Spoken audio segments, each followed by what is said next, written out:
তো দেখো এখানে আছে নিচের সংখ্যাগুলোকে বৃহত্তর থেকে ক্ষুদ্রতর এবং ক্ষুদ্রতর থেকে বৃহত্তর ক্রমে সাজিয়ে চিহ্ন দ্বারা প্রকাশ করো।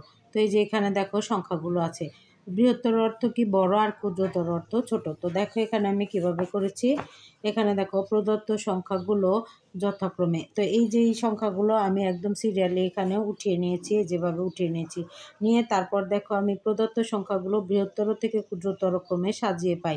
এখন আমরা জানি যে সংখ্যা অঙ্ক সংখ্যা বেশি সেই সংখ্যাটি বড়।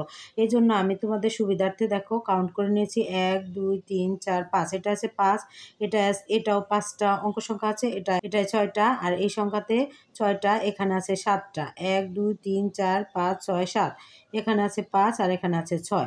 তো দেখো আমরা সহজেই বুঝতে পারতেছি যে এটার মধ্যে 7টি অঙ্ক সংখ্যা আছে, এটার মধ্যে 7 আছে, তাহলে এটা আগে লিখবো আমি।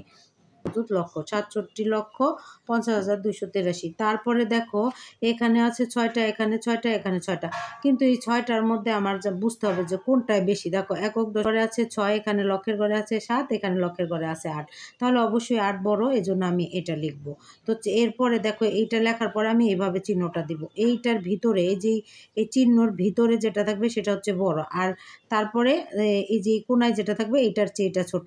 এখন দেখো তাহলে এটা আমি 8টা এখানে লিখলাম, লেখার পরে এই যে চিহ্ন দিলাম এখানে, এইটার পরে আবার কোনটা, এইটার পরেই বড় কোনটা, তাহলে এইটা লেখা শেষ। দেখো এটা লেখা শেষ, এটা লেখা শেষ। এখন আমি দেখো এই যে 6টা যে অঙ্ক সংখ্যা আছে 1 2, এই দুইটার মধ্যে কোনটা বড়, এখানে আছে 7, একক দশক শতক হাজার অর্ধ লক্ষ, 7 লক্ষ, আর এখানে আছে 6 লক্ষ, তাহলে অবশ্যই 7 লক্ষটা বড় হবে, তাহলে আমি এটা লিখবো, লিখে আবার এভাবে চিহ্ন দিব। এখন দেখো কোনটা, এটা এই যে 6 লক্ষ, তারপরে 6 লক্ষটা লিখবো আমি, লিখে তারপরে চিহ্ন দিয়ে, তারপরে দেখো 5টা অঙ্ক সংখ্যা আছে, এইটাই আর এইটাই, তাহলে এই তিনটার মধ্যে আবার বড় কোনটা, দেখো একক দশক শতক হাজার 97,000, এখানে আছে একক দশক শতক হাজার 56,000, এখানে আছে একক দশক শতক হাজার 98,000, তাহলে অবশ্যই 98,000 বেশি, তাহলে এই যে 98,000টা আমি লিখবো আগে, 98,000। তারপরে দেখো এখানে 97,000, তারপরে এই যে 56,000, এটা লিখে নেব, এভাবে আমরা করে নেব। তারপরে দেখো এখন আবার সংখ্যাগুলোকে ক্ষুদ্রতর থেকে বৃহত্তর ক্রমে সাজিয়ে পাই, অর্থাৎ আমি উল্টার দিক থেকে লিখে যাব, আগে এটা লিখবো, আগে আমি এটা লিখেছি, এটা লিখবো, এই যে লিখে নিয়েছি।